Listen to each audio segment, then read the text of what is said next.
get in the weight room, develop your speed, develop your power. Do that. Same thing with you receivers. Develop your power, develop your speed, get your body ready to hit. You know who also impressed me? AJ Rangel, aka Megatron. He looked really good with Jason's team, Coach Harrison's team. If you're a receiver and you're not big and you have to run a crossing route against a linebacker who's been training, aka like a Cahoon brother, you will. They call that dead man zone. WCAL, I think, is going to be a really good league this year. Teddy Chung from Serra, he's about to have a really great year for the Padres, and I can see him as being like the all-around guy. As a coach, for all those guys that are trying to be aspiring coaches, it is okay, and I'm saying this like from experience, it is okay to go and seek help, because coaches also need coaches.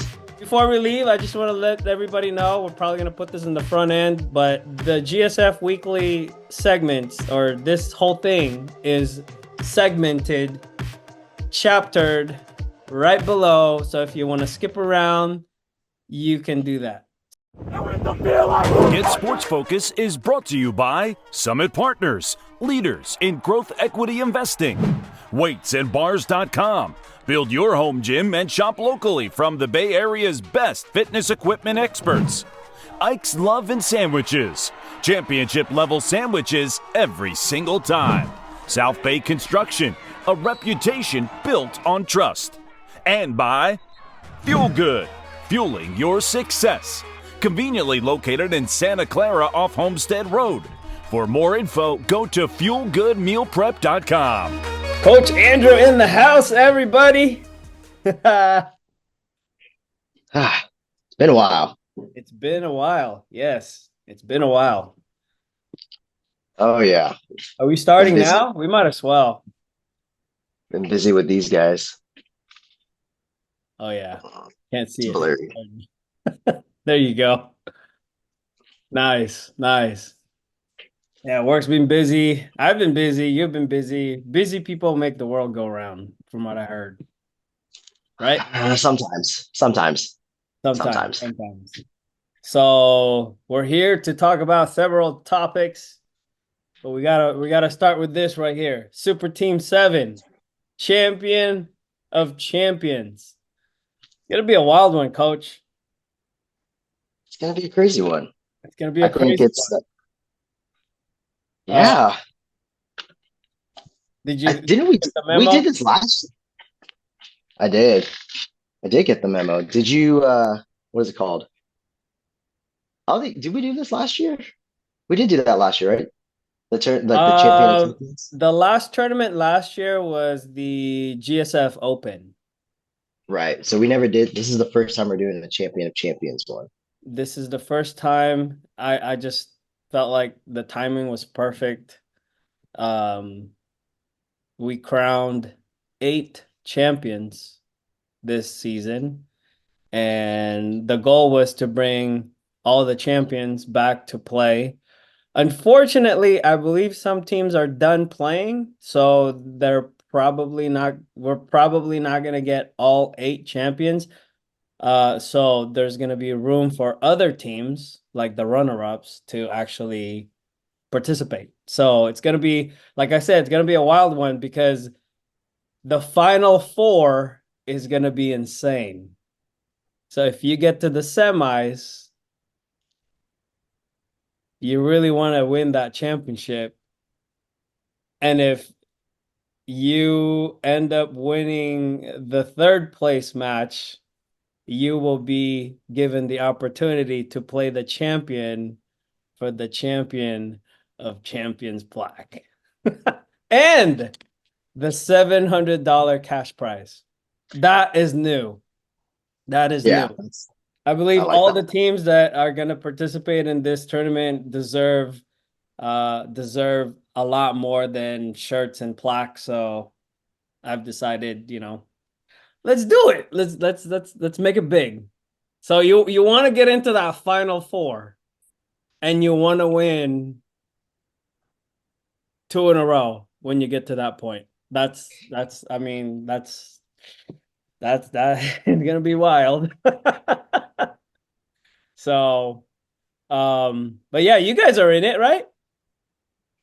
Yeah, I thought I wasn't gonna do it this year, and then we went and ran the table at a super team. Oh well. Winning is contagious, man. Yeah, Feeding for it, coach. You were feeding for it. I mean, I guess it just kind of just kept going along with my whole like championship role that was going on. There you go. There you go. Yeah. Well, I mean, since we're in the topic of sevens, this season's been very what's the word? Enlightening? I don't know. We've seen some really good Uh, talents. We've seen some yes. really, really good talent. I got to give a shout out to No Zone from down in Bakersfield, Fresno area. They're still number one in the standings, and North Coast Elite. I still think that team was one of the best. I would love to see those two play each other again, but debuting at number 3, I gotta give it to Activated, man. The 15U squad from Activated, they really they they caught a lot of attention, and as a group, they are now the number one. As a group, we decided, the refs and I are all together with this. They are currently the number three team in the rankings, in the GSF power rankings. 7-on-7 power rankings. And that's a 15U team, by the way. So they look really good. We will have that updated on the website if you guys want to see the rest of the pack. But I know you guys are in it. West Coast Preps is in it. They're going to be competing on Sunday. Coach A-Ray's got his squad going. BD Prep, I'm not sure if they're going to be there yet, but, they're also a 15U team in the high school rankings. You guys beat them, though. You guys beat them, and then they came back the following week and won the championship. So that was over North Salinas's team, FOA. So there's a lot of like moving around and it's all crazy. But I don't want to count out any teams for this tournament because Coach Harrison's Dawgs might come out and take it all away. You never know. Coach Harrison's got some dudes. But like I said, there's been some young guys that really impressed me. And looking forward to wrapping up the season with a bunch of them. I just realized I'm not wearing my hat. I know. What are you doing? I forgot. It's way It's over okay. there. That's okay. I mean, with the power rankings, I mean, like, I guess some of the kids on our team, like they have friends on some of the other teams. They're like, how did you guys break into the top 10? And We won a I was championship. like, we won a championship and we won it very, very well. Like, Yeah. it wasn't, I know leading up to it, um, none of our games were like one score games, like in the playoffs. We beat everybody by multiple scores. So it's like, again, I think we touched upon it the last time we spoke, which I think was like what, 3 weeks ago, 4 weeks ago. Yeah. But it was like, you gotta, I think I learned a lot from how to play 7-on-7. And you can tell the ones that sit in the power rankings, like in the top 10, it's because those are teams that know how to play the game, right? You kind of can't just like play football, like essentially. Like you have to be very strategic with how it's played because it's like half of football. Plus, it helps, understanding, especially coming from indoor, it's 8-on-8. So, you just minus one person. So it's like, it's pretty simple. We do drills like that during practice where it's actually just, I think it's 4-on-4. So I'm used to playing with not a lot of guys and understanding like how to utilize space. But the big one, I think, for every team leading up to this weekend is understand how to use the clock. There's your tip. Learn how to use the clock and know Yep. when to know when to take the 3 and know when to take the 5. There you go. Let e- yeah, push ego out of the way. Like it keeps your kids engaged too.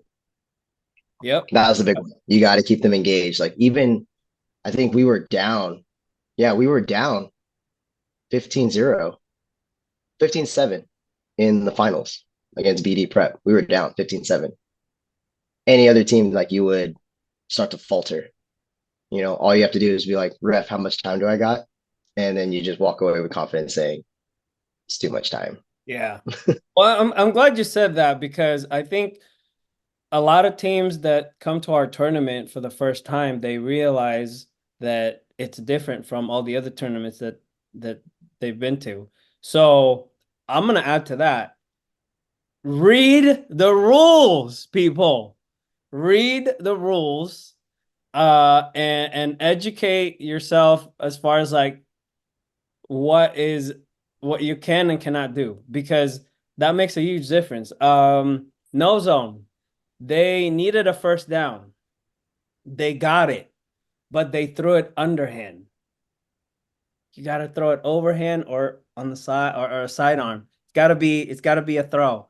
Can't be a pitch or an underhand. So they couldn't get that. So the drive died right there, and that really hurt them. So know the rules because there are details in there that you can utilize. Know when to take the 5, know when to take the 3. When you get an interception, you can take the 3 and get on offense, or you can take the 5 and stay on defense. Think about it because it all depends on how much time is left and if you're up or you're down, how much you're up by, right? I mean, I've seen, Mhm. oh my goodness. There's a team that could have taken the 5, but they took the 3. No, could have taken the 3, but took the 5. The other team scored and they lost by 1 point. Yeah. See, it's like you got to know, um, you have to know your strengths, right? Like, so for example, and this is not a knock on the kids that played for the group that I brought.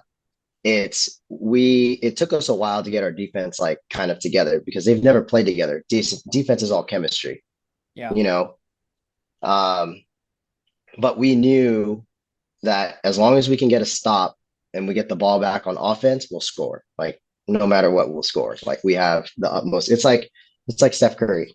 You will never count out him. Like when he has the ball in his hands, he'll probably score. So it's like the same thing. Not saying that I'm Steph Curry, but it's more like you just have to know like what's your strong suit on your side of the ball. The question that actually did get popped up is if it's not an underhand, but it's an overhand pitch. Nope. That was a because that's tough, right? Because No. that's a tough one because technically, yes, in high school football, yes, you can do this. You can shuffle pass it, but it's got to be considered a pass. Like it's got to be over unless you are a sidearm thrower, right? But it's got to be like sidearm. But you could throw this way. A push is a no, a pitch is a no, an underhand is a no. so no shuffle passes, even if it's overhand. Like this? Like this. It's the shuffle pass like this. Gotta be over. Yeah. Because a lot of, and that's kind of saying like, like a lot of, these quarterbacks, like they learn that because of like, who's one of the quarterbacks that's very creative with how he throws is Patrick Mahomes. Yeah. So, a lot of quarterbacks are understanding like, and they're being taught. It's not saying like don't ever use it. Like it's just in tournaments like this, like you can't use it. So that it's not saying don't ever use it. It's you just can't use it here. Yeah. Here's my other tip. Know how to utilize the play clock.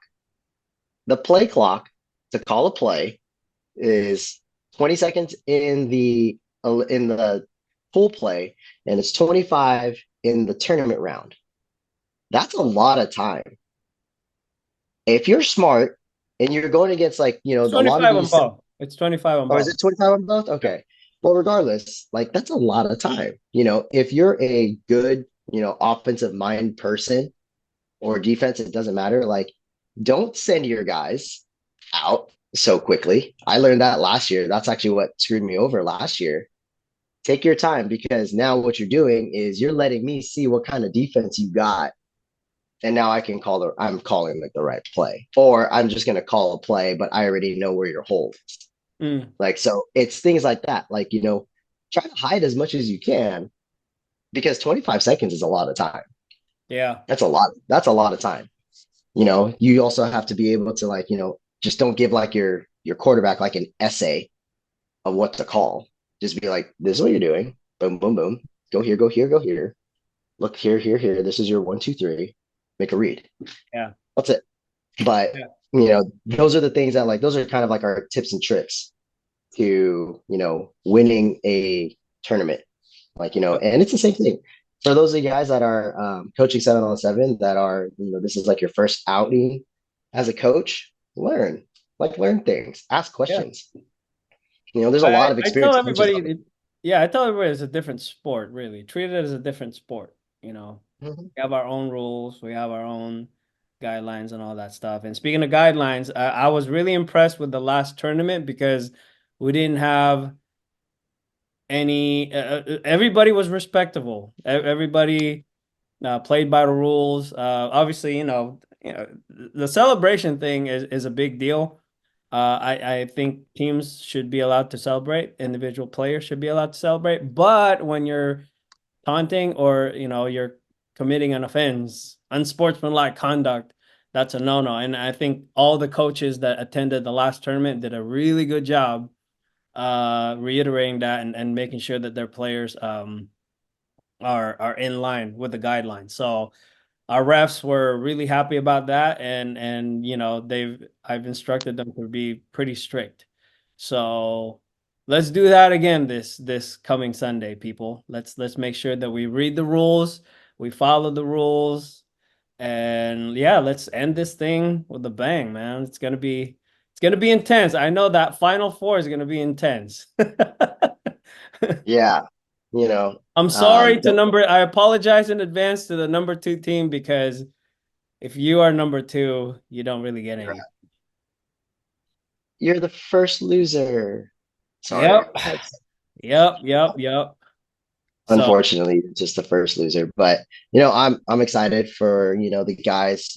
I'm excited for everybody to do this. Like, I think it's a great thing. A lot of tournaments are already done. I know you already said like a lot of teams are already done. Um, we'll see. We'll see what happens. yep. It's gonna be fun. I'm excited. Yep. Now moving on, Hopefully, we do want to give some updates. Uh, yeah. according to my ex, I've been seeing a lot of activity from the Cahoon brothers. And Yes.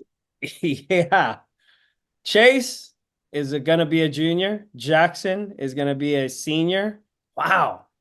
He's gonna be a senior. That's crazy. Kingston, okay, Aina is gonna be a senior, and all three of them are pretty hot right now with their recruiting. I see them Hmm. going to colleges and traveling and all that stuff. So we're gonna do a segment on these three guys sometime in the next few weeks. I'm probably gonna have them over at the active space training where I had Parker the other day. Did you see that one? That was pretty cool. It looks good. It looks really good. I think that's a good utilized space. I think a lot of guys like need to, um, you know, I think a lot of people need to take a look at that place, especially if you're in that area. If you're an independent trainer, go take a look at it. It's got a Yeah. lot of space in it. The equipment is fantastic. I was able to see that rack.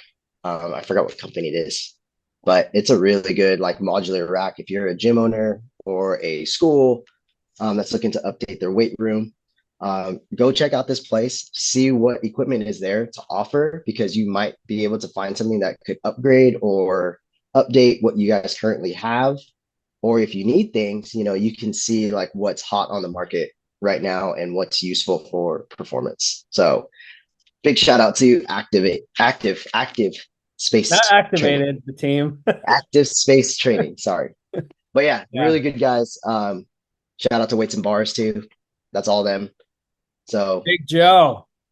yeah, huge stuff. Like I think those racks are going to be some big things. I'm looking into them myself as well. So there you go. Nice. There's my little hint. There's my little hint.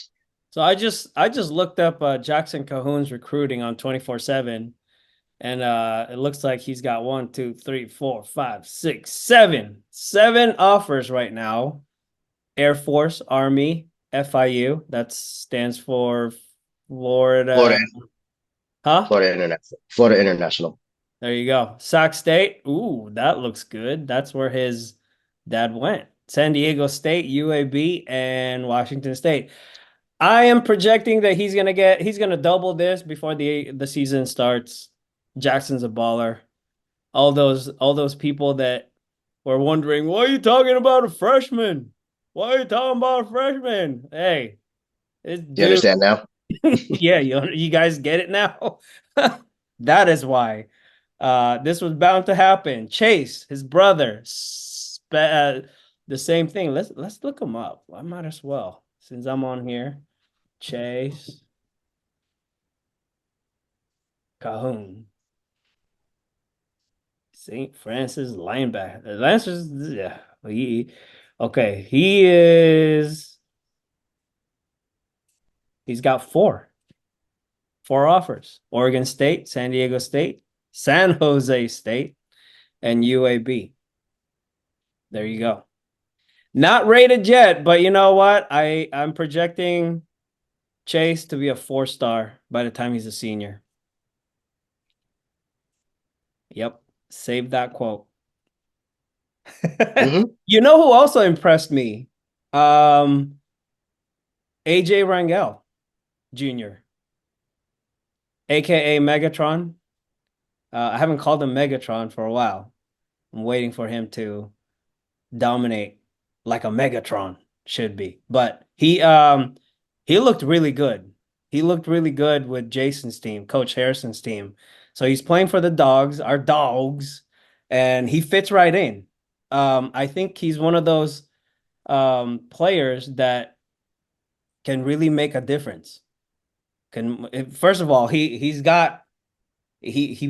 definitely got the looks, like the body type and everything.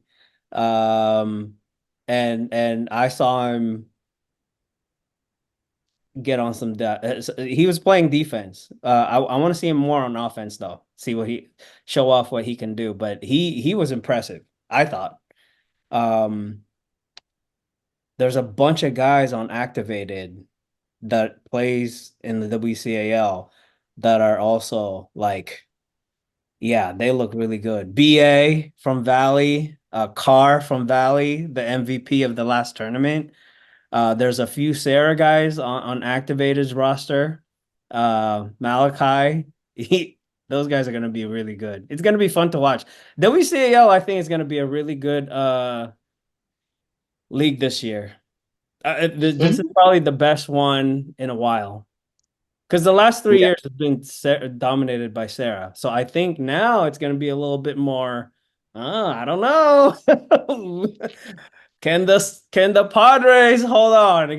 How is this young team gonna do? I don't know. I really, it's gonna be an exciting season. But Reardon, St. Francis, SI, those are the top 4 teams right there. Not in order, by the way. I didn't say it in order.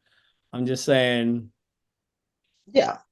No, I honestly, like, the agreement has to come from, you're looking at who is, in terms of, like, you don't want to just say, like, big name, right? You want to look at, like, who's returning. It doesn't even matter about the big names. It's who's, like, been covered. Like, there's a lot of returners on those 4 teams. There's a lot of returning, like, all league players, all metro, all section, like all those kinds of players are returning from those 4 teams. They were young. Now, the battle for the rest of the league is going to be, I know with Midi's returning quite a bit of players as well that were young last year. So, how has the development been through, from last year to this upcoming season? What's your development going to be like? Sacred Heart Cathedral, I know, is also like they're a young team. Can they turn it around? Like, was last year enough of a learning curve for that team to start putting things together and start moving back to where they were a couple of years ago? Mm-hmm. Those are all the questions that everybody has. Bellman, can they put it together? Young squad. Like, are you guys gonna just sit with the fact that you guys are a young squad, or did they learn enough from the seniors leaving to bounce back from this last season? I feel like we're missing a team. I think we covered this. Is that all of them? Was that all the teams? Yeah, that's all. Valley's got some guys. Valley's got a lot of dudes coming back. So, they'll be AJ plays loaded for too. Valley too, by the way. Yeah. So you got a lot of players coming up. And then it's also like, how good was their JV? I think that's so for those that don't follow GSF, some of these games are covered on JV. And now you guys will start to see as to why. Well, You'll since you start to see mentioned that, why.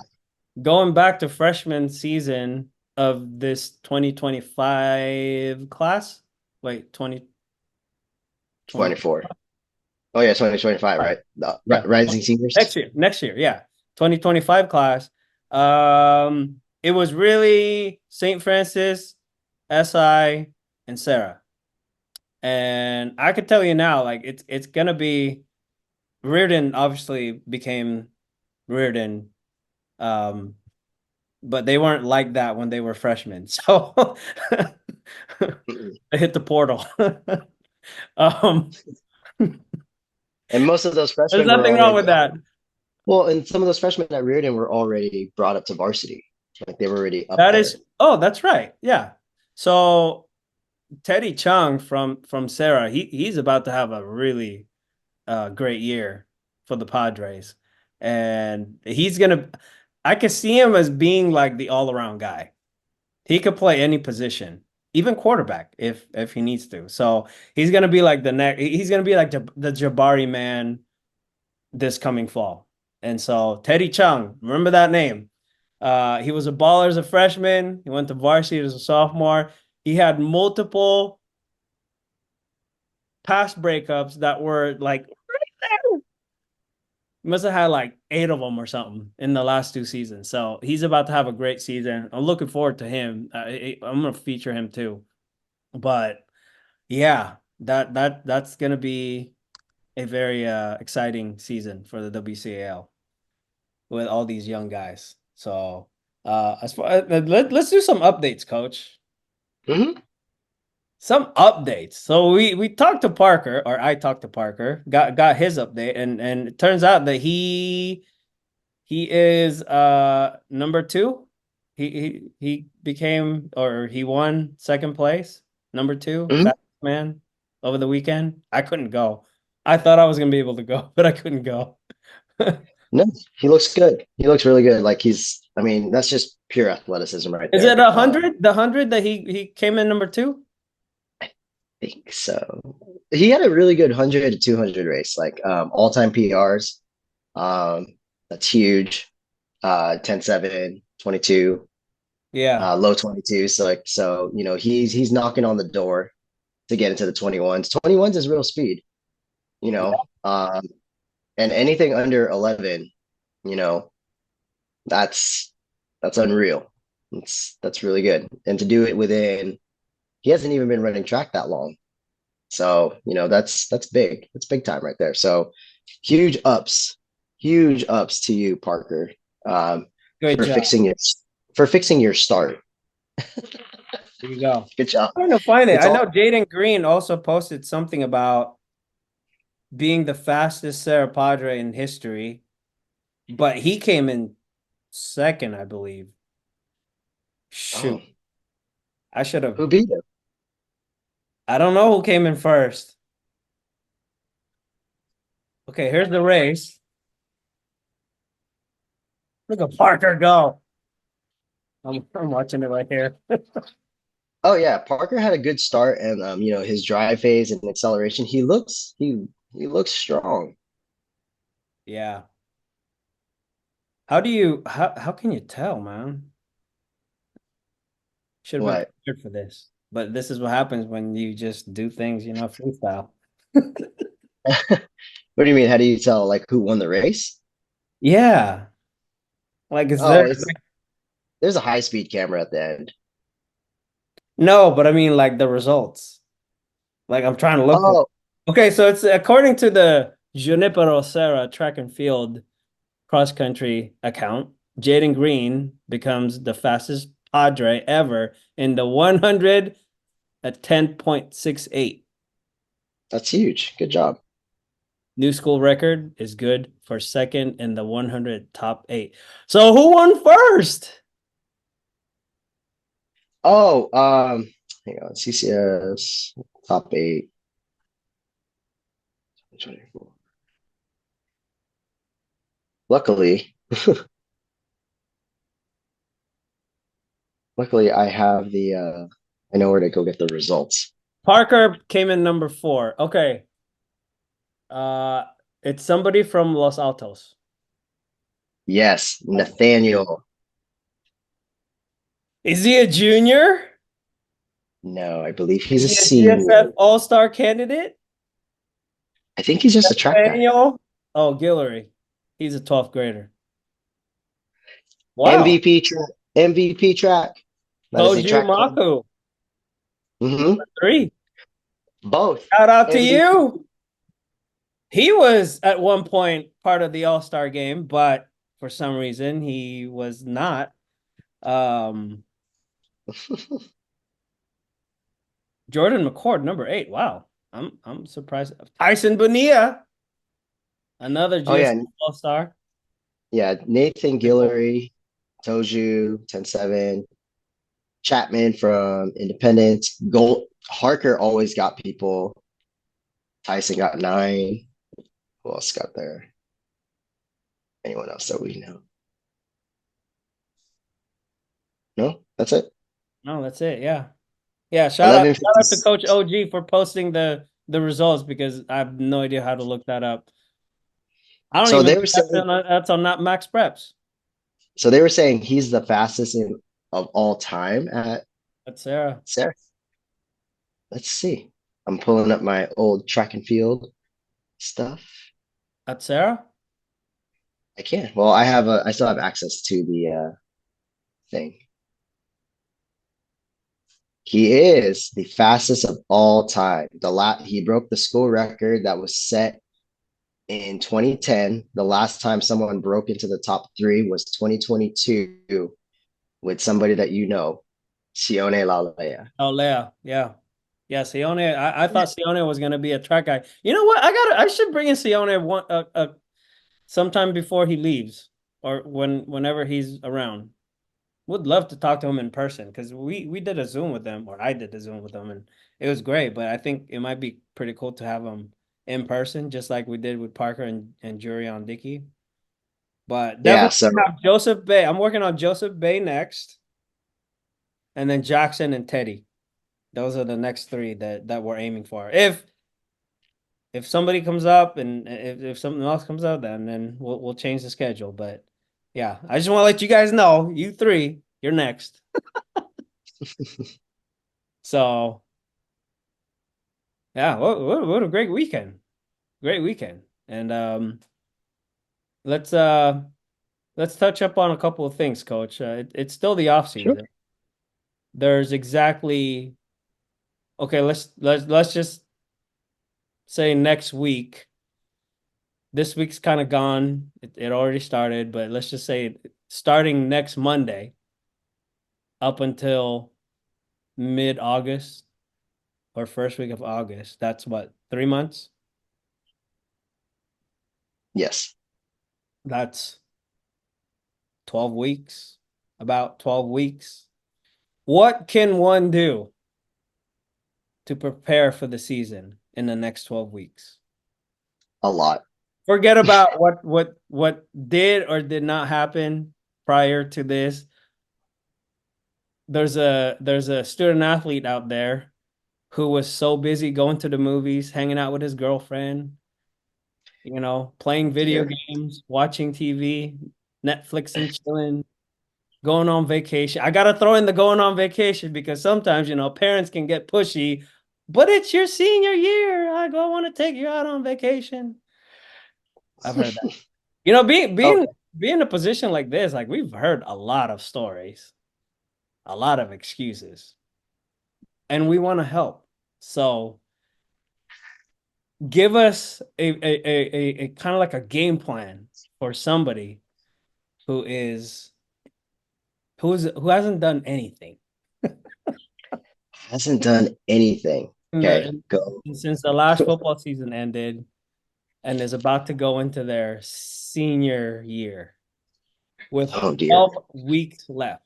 I know there's all kinds of things that you could do, like shortcuts to stuff, but we don't want to do that. We don't want to give advice on that. There's no shortcut. There are shortcuts, Coach, from what I heard. Some. But if you have the means, this is important. Pay attention, people. If you have the means to do it, in 12 weeks, go find a strength conditioning coach. That's one. If you have the means to do it. If you don't, here's some things that you can do. Number one, work on your mobility.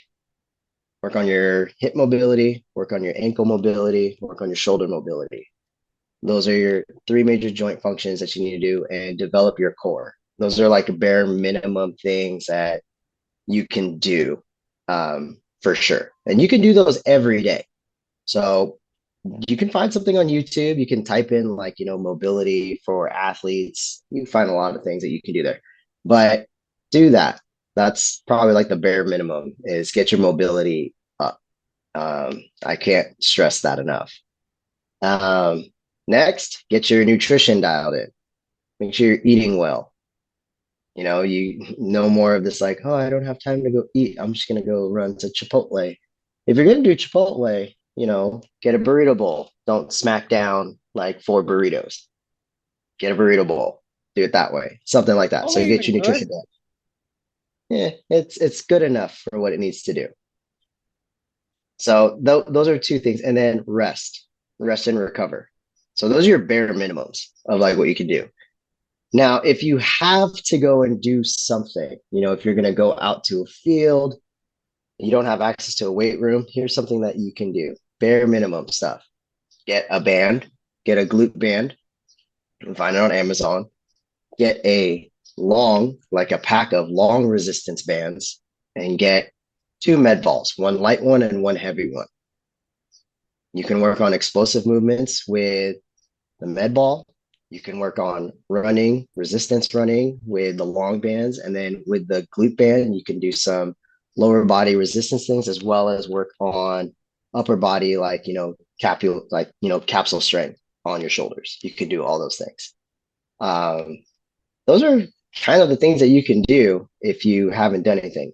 Acceleration and deceleration is another big one too. So learning how to stop and learning how to accelerate and go.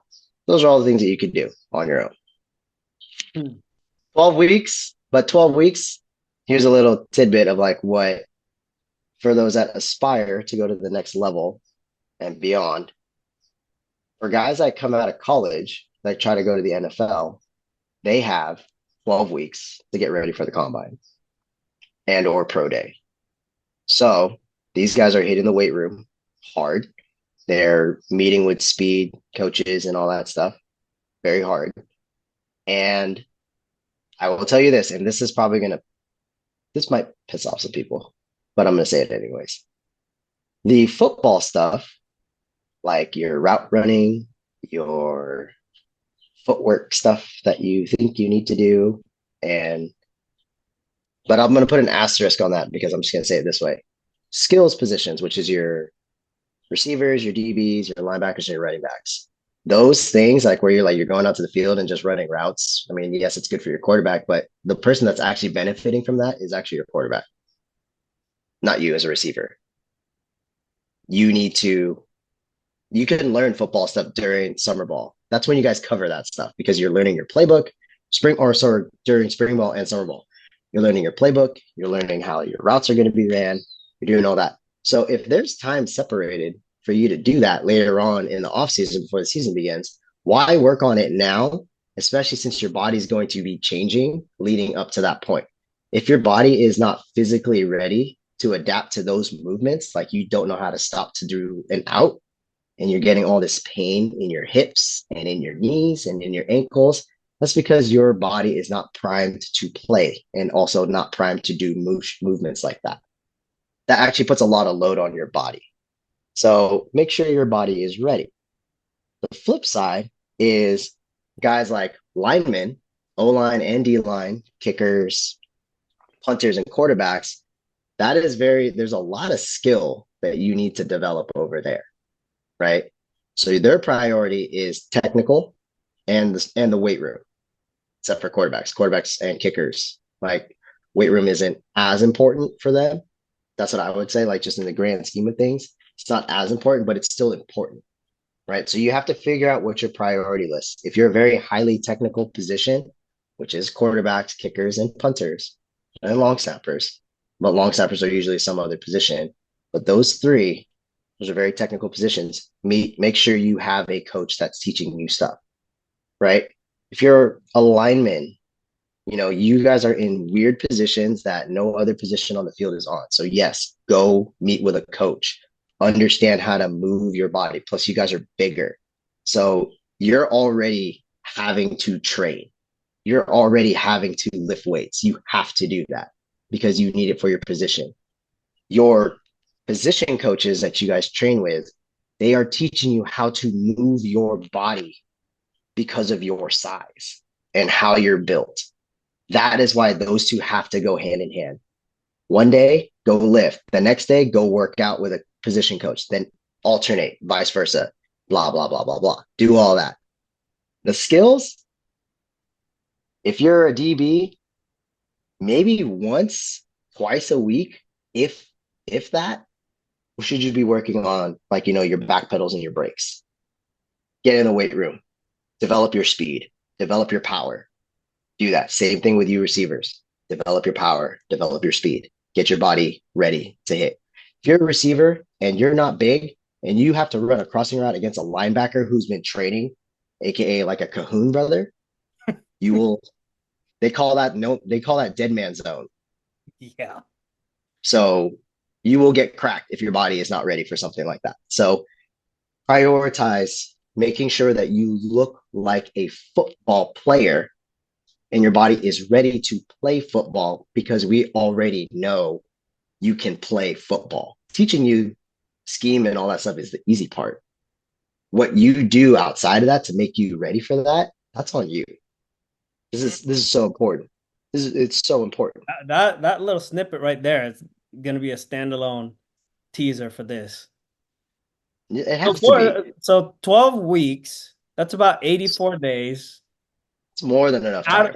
Out of that 84 days, how many days do you need to rest? 2. So grind every day? No, like if you're working so if it's a week. So if you're looking like on a week period, right? You need to train maybe like 4, 5 the max. There's 7 days in a week. Take your weekends off, right? If you're playing in a tournament, make sure in the middle of the week you rest. Rest in the middle of the week. Like my guys that train with us at the gym, like we train, they don't do anything on Saturdays. Some of them sometimes come to train with me again on Sundays. But usually during the season, like we only train 4 days. And then during your season, you need to talk to your school or schools. You guys need to be lifting, especially at this age, at the scholastic age of high school, 2-3 times a week is great. 3, awesome. You should have a regeneration day, a heavy day, and then a primer day. Those are your 3 days of lifting or 3 days of like strength training, strength conditioning. Those are your 3 days that you need. Regeneration can be in the weight room. Regeneration can be on the field, but you have to have at least one day where they lift heavy and then a day that they do like fast movement. Those are the things that you got to think about. Well, there it is. But on that note, here's the case study of like kind of like a case study of like how this looks in real life. I know I'm using my team as an example, but it is an example.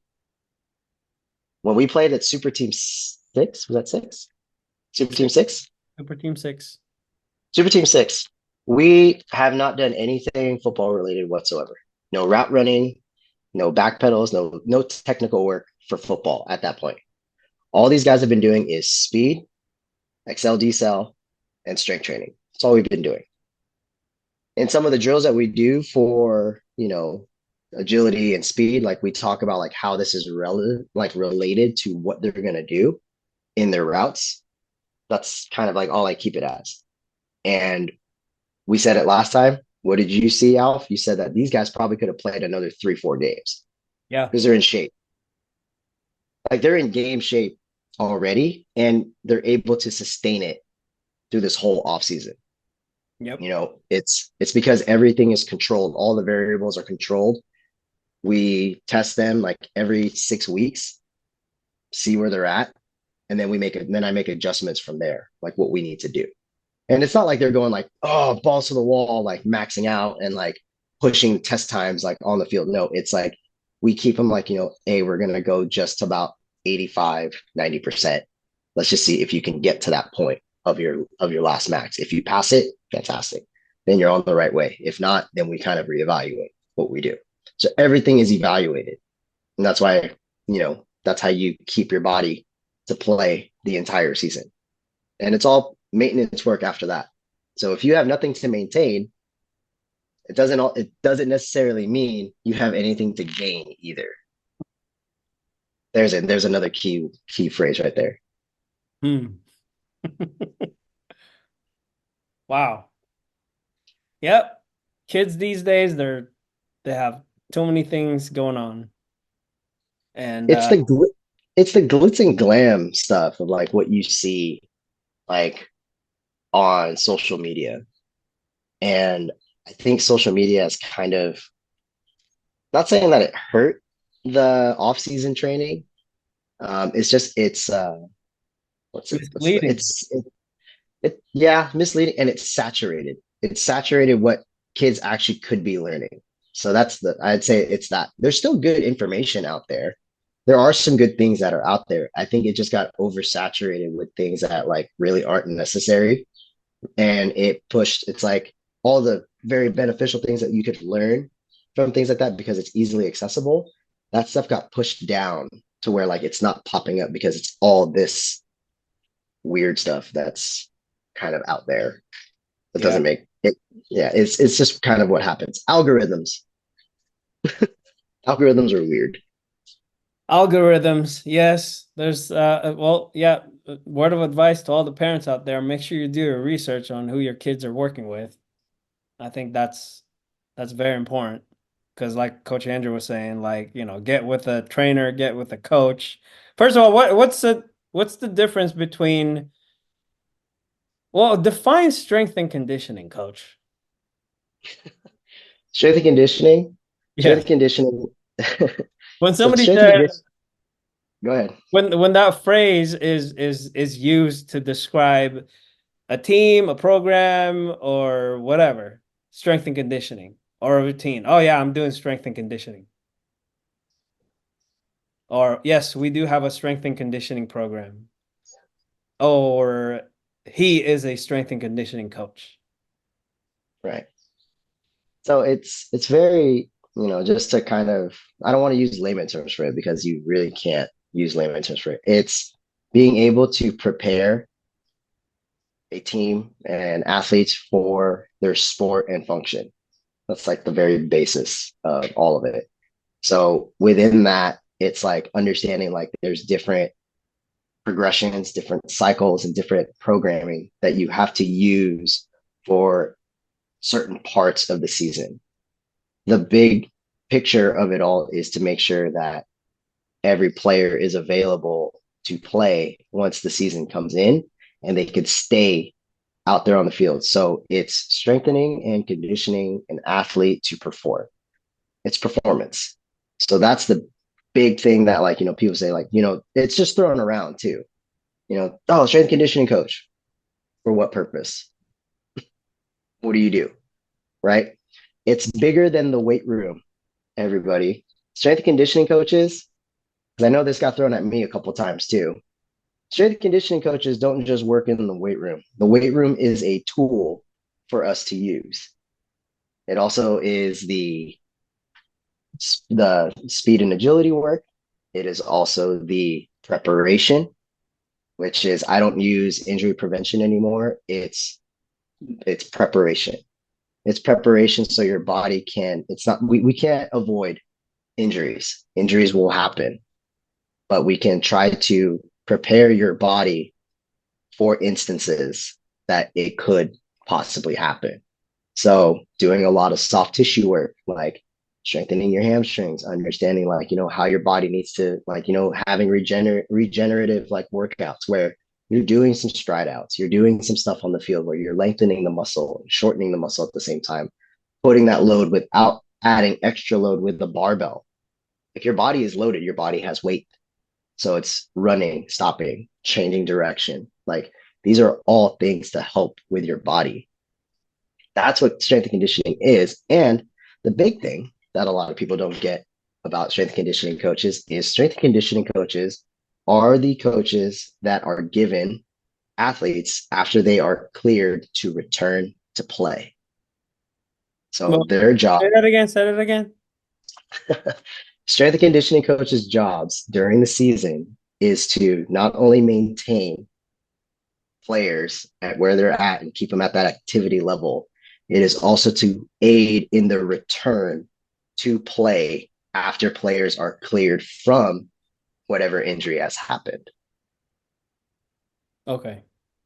So there's a lot. So it, like I said, a lot of people think strength conditioning is just in the weight room and running around on the field. No, it's not. There's a lot of things, like, you have to understand the body, you have to understand mechanics, you have to reteach mechanics when kids are injured. So if you don't have that background and that learning basis of those mechanics to return somebody to play and restore their athletic function for their sport, do not call yourself a strength and conditioning coach. I was gonna ask about that. This is more like for parents and athletes. I'm a parent, and I get asked questions about these things. What should parents be looking for? And we'll probably start with this. What should parents be looking for when they're looking into having their athlete, son or daughter, train with a strength and conditioning coach? I've heard coaches say, "Oh, I'm a strength coach," or kids will say, "Oh, I have to train with my strength coach," or "I have a speed coach. I have a wide receivers coach. I have a tight ends coach. I have a lineman coach." What should they all be looking for? Do I look for credentials usually? I usually ask like, if they're certified for what they're doing. That's usually like a really good indicator for me as a parent to be like, okay, there's a certificate. It looks official. Let's keep talking, kind of a thing. Right. I mean, you can go a little deeper. Usually strength conditioning coaches, like, they have, we go to college for this stuff. So, they usually have they usually have a degree in, sports medicine or in exercise science or kinesiology. They usually have something like that. The other one is, I'll pull it up. Is this? Oh, you can't see it. It's too blurry, coach. I don't know if that's okay. I don't know if that's legit. No, usually, especially in football, usually coaches have the CSCS, or they have, like, USA track and field. They have, weightlifting, USA weightlifting kind of things. They have those kinds of backings. Like a certified personal trainer, like, certificate it's easily accessible.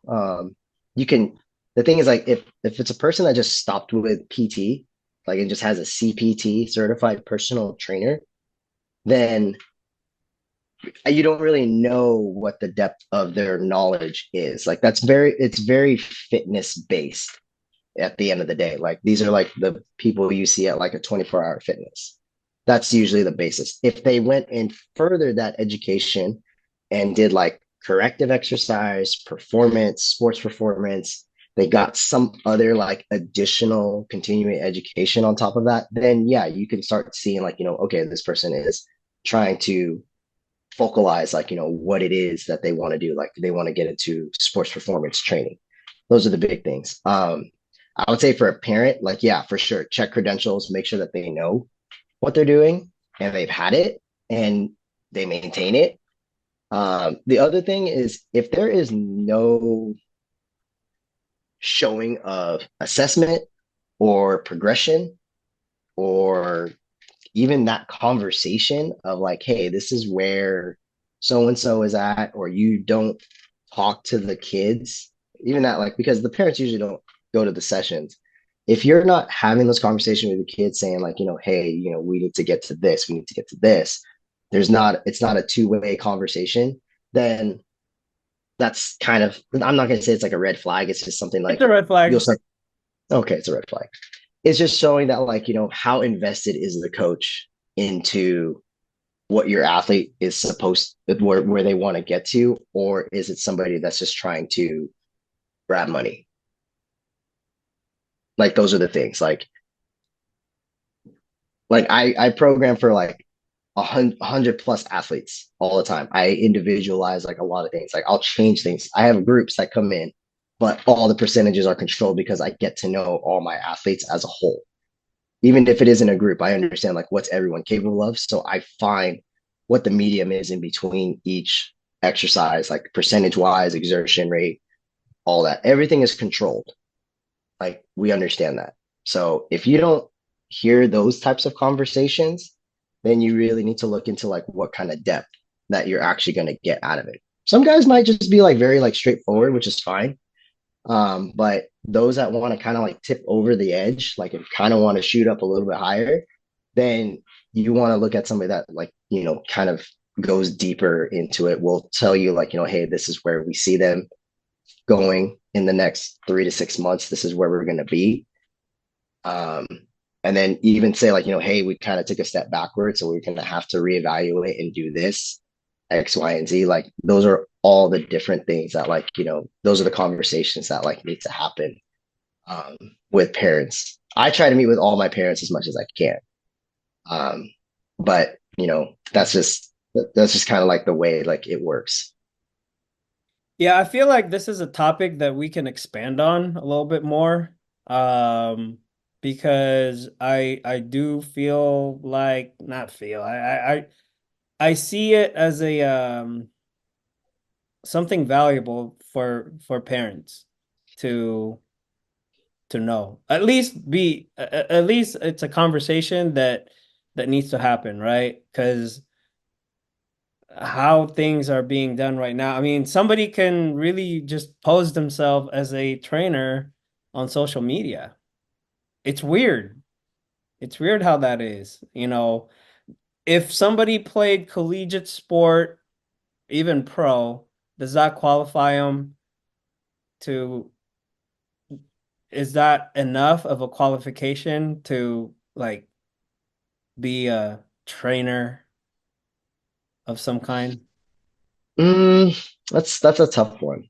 That's a tough But one. I know resume has a lot is very important when it comes to, I mean, somebody can go to school and get certified and all that, but they're still a shitty person or not a person, a shitty trainer, or or somebody could be a former athlete, but really knows their stuff and is actually better than somebody who actually went to school for it because they've Right. had a firsthand knowledge. Right. Be a running backs coach, a QB coach, a line coach, or whatnot. I mean, that's why that one's kind of like, it's like two-sided. right? Like, so if you're working with like a former pro, like a pro or a college athlete, it would be smart for whoever that is to like try not to take on like positions that you don't know, right? If they are purely like coaching their position, like if it's like a wide receiver coaching wide receivers, it makes sense. Like that's where that makes sense. You know, that credibility on its own will stand.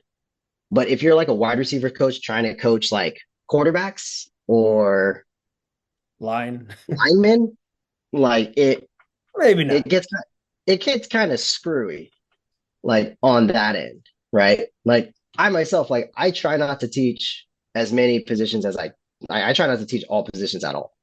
Like it's just humanly impossible for me, and my depth of that knowledge is not there for that. Do I have understanding of like basic mechanics to understand basis of movement for the positions? Yes.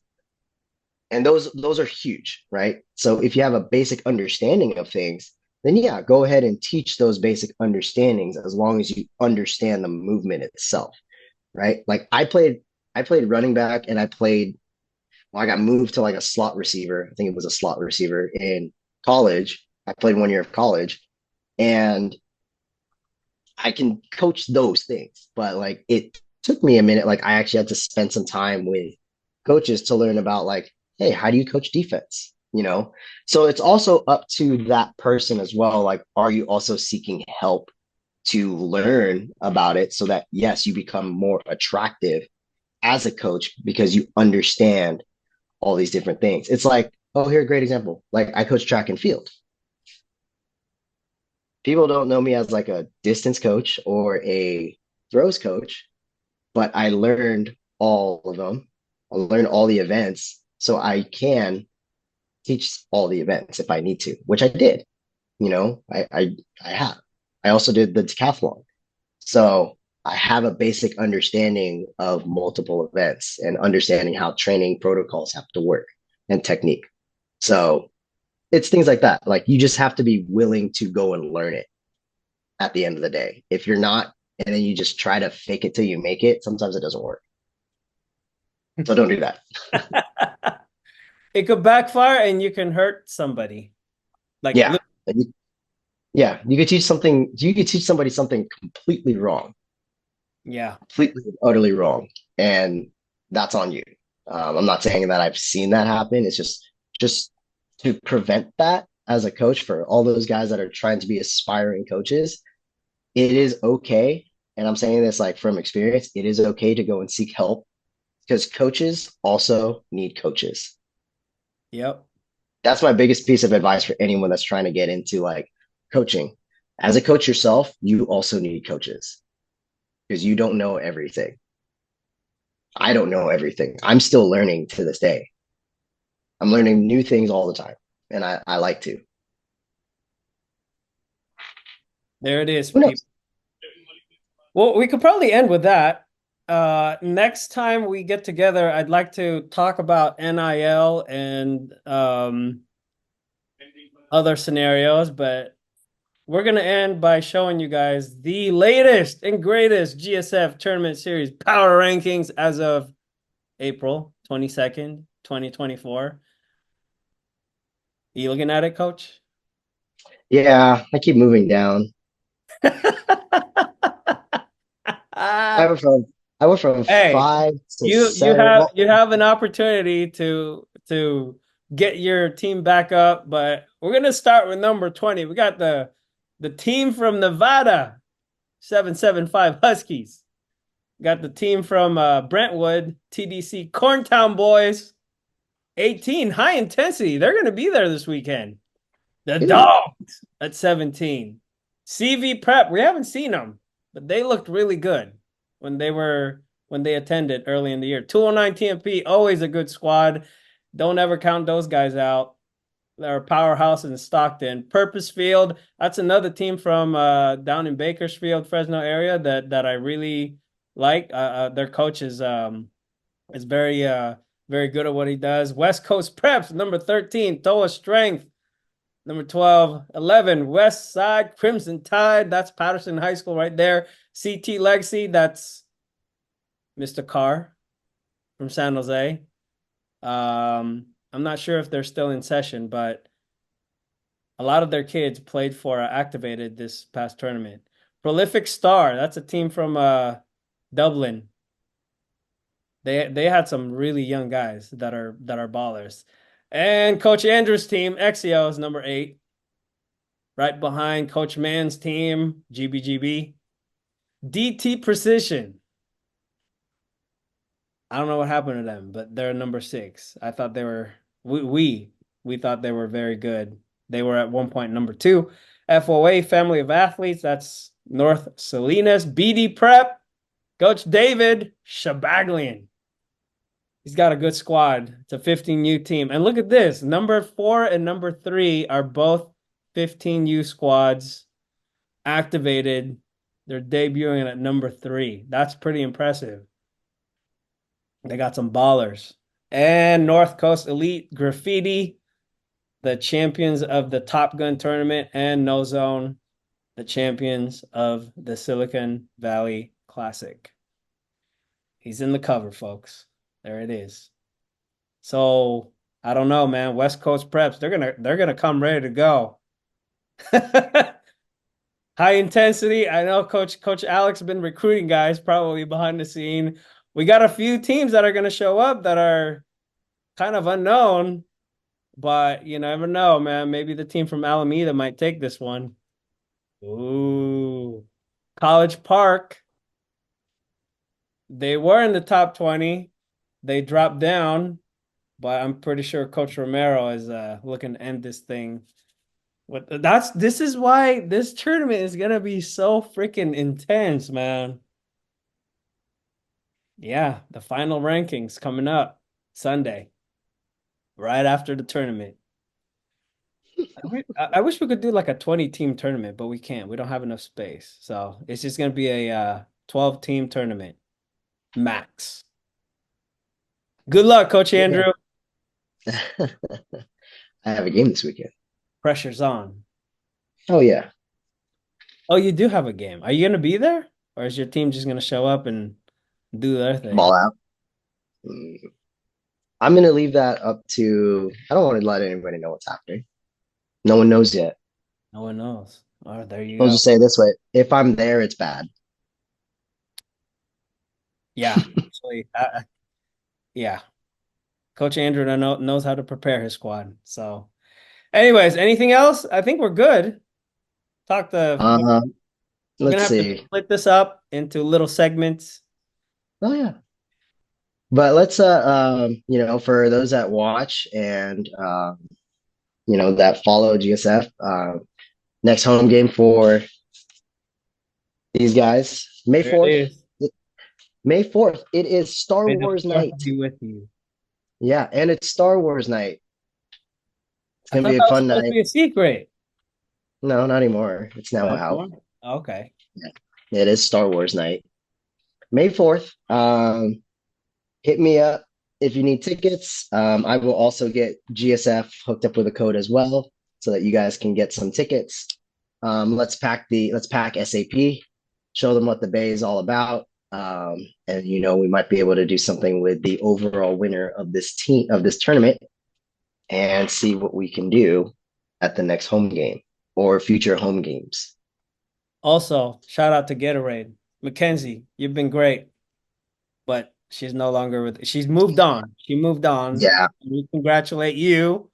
But yeah, it's been great having Gatorade at the GSF tournament, 7-on-7 tournament series. So linemen, offensive, defensive linemen, 12 weeks left. You already know what to do. Hit up GetSportsFocus, Coach Sione and Coach Duff and Coach Josh. We got something special for you guys. That's if you want to do something special in the fall. So I'll just leave it at that.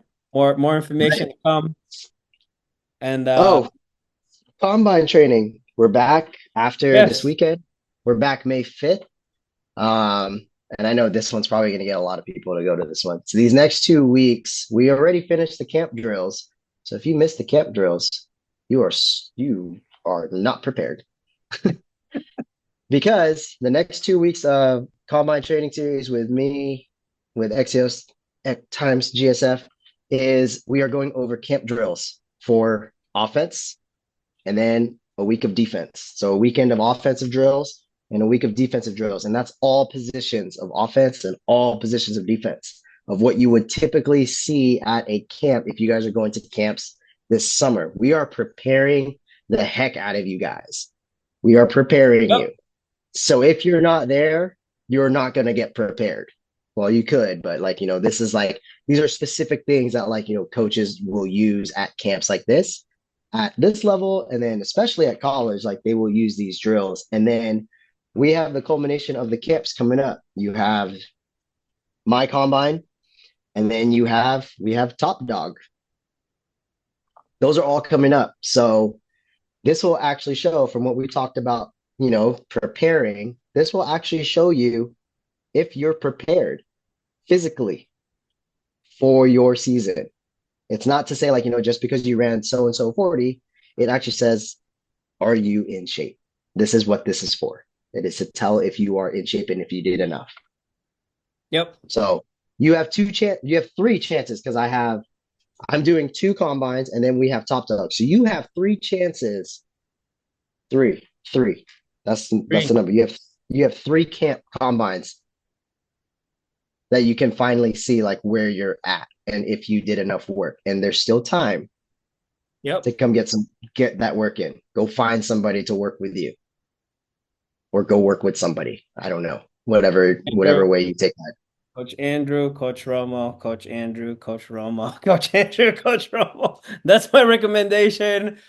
Before we leave, I just want to let everybody know, we're probably going to put this in the front end, but the GSF weekly segments, or this whole thing, is segmented, chaptered right below. So if you want to skip around, you can do that. So you don't have to go through the whole 1 hour and 30 minutes of, I don't even know how long we went. I think we went 1:30 this time. So anyways, next time we're going to tackle NIL. We're going to talk a lot about some of the steps that you young stars could take in order to create a very, very profitable and lucrative high school career.